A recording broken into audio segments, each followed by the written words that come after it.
by social workers at Community Living Association Lanark. The 90 workers represented by CUPE are on the picket lines. They're demanding better wages and a pension. The strike is affecting more than 100 clients with intellectual disabilities in Lanark County. Kory Earle is joining us tonight. He's with the group People First of Lanark County.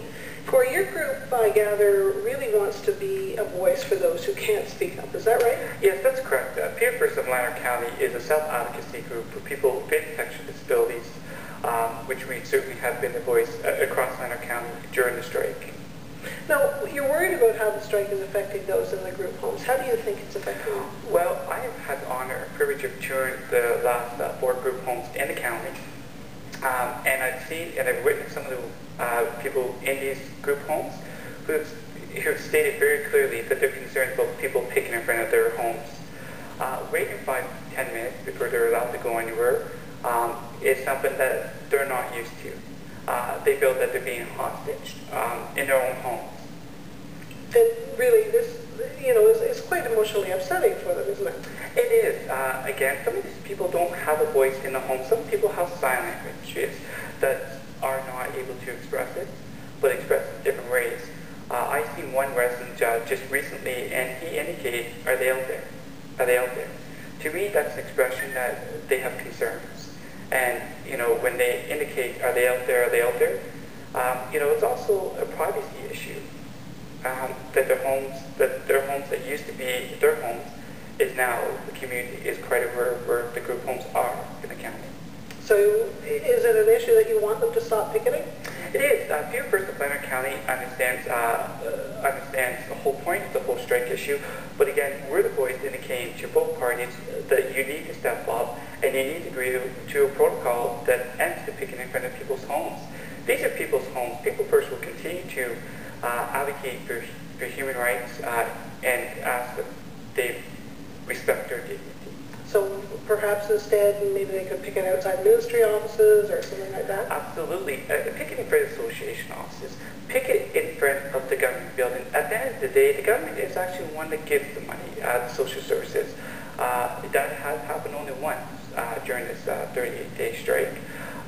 But again, we're asking that these people are not at the bargaining table, so they didn't deserve this. And I guess there's, there must be some confusion on their part as well, that the people who normally help them are actually out there picketing now.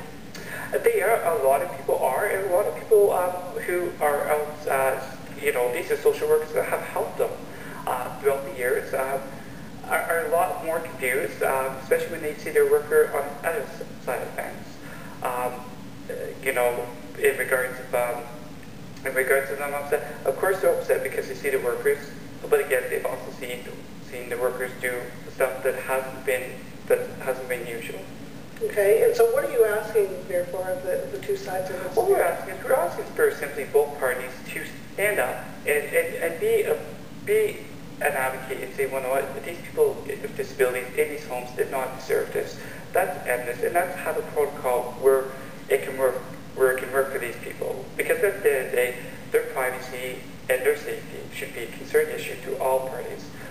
Again, we'll continue to advocate that, but at the end of the day, we need both sides to really do that, and it goes back to picket in front of the association and the ministry. Is there any sign that there will be more talks? At this time, I'm not able to comment as to whether there is going to be talks, but all I can say is that the people with disabilities across Lanark County can count on People First to be an advocate. We've indicated to both sides in a rally last week that stand up, and that's how the protocol works both ways. And nobody, at this point in time, or at least CUPE and the association have not agreed to a protocol yet.